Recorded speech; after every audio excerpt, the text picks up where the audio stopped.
নমস্কার, আমি ববি। আমার চ্যানেলে সকলকে স্বাগত। এটা ছিল ৫১তম ব্যাচের তৃতীয় দিন।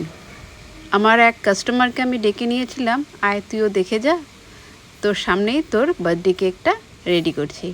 এদিকে ক্লাস চলছিল, স্টুডেন্টরা তার নিজের মতো করে কেক তৈরি করছিল।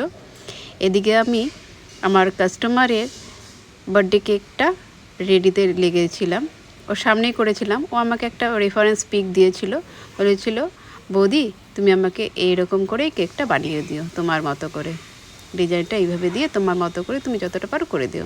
মানে ঠিক আছে, সেই মতো করে আমি কেকটা করছিলাম। বাটারফ্লাই ছিল কেকটাতে, কেকগুলো বাটারফ্লাইগুলো আমি রেডি করে নিয়েছিলাম। আর কেকটা দেখতেও দারুণ মিষ্টি হয়েছিল।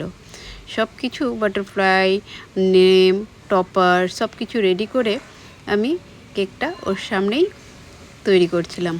ওর বলছিল, ও দেখতে খুব ভালো লাগছিল, ওর যে দিদি আমার খুব মজা লাগছে, যে ভালো কথা, খুব তুই দেখ তোর তোর যেভাবে চাচ্ছিস আমি ওইভাবে দিচ্ছি। না বলছে না দিদি তুমি তোমার বৌদি তুমি তোমার মতো করে কেকটা করে দাও। আমি ঠিক আছে, তাহলে আমি আমার মতো করে তুই যা রেফারেন্স পিক দিয়েছিলিস সেইভাবেই করে দিচ্ছি। তো কেকটা রেডির দিকে প্রায়, ওর নামটা খুব ভীষণই সুন্দর, অরুণিমা, একদম আনকমন একটা সুন্দর নাম, আমার নামটা খুব ভালো লেগেছে। তো ওর কেকটা এদিকে সেট করতে দিয়ে আমি আবার স্টুডেন্টদের ক্লাসে লেগে পড়েছি। স্টুডেন্টদের ক্লাস ছিল, তৃতীয় দিন ছিল। ওদেরকে বললাম তোর ক্লাস চলাকালীন দেখে নে আমি 2 টায়ারের ব্যাগ কীভাবে রেডি করি। কাস্টমারকে 2 টায়ারের কেক দেওয়ার জন্য উঁচু হাইটের ব্যাগ দরকার, তো উঁচু হাইটের ব্যাগগুলোর দামগুলো রেঞ্জগুলো একটু বেশি।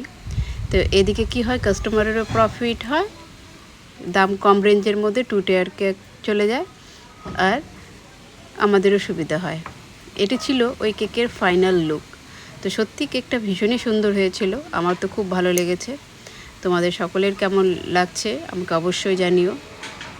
তার সাথে সাথে ক্লাসের কিছু ছবি দিয়ে দিলাম। আর একটা কথা, আমার সাথে থাকার জন্য অসংখ্য ধন্যবাদ। তোমরা সকলেই আমার সাথে এইভাবে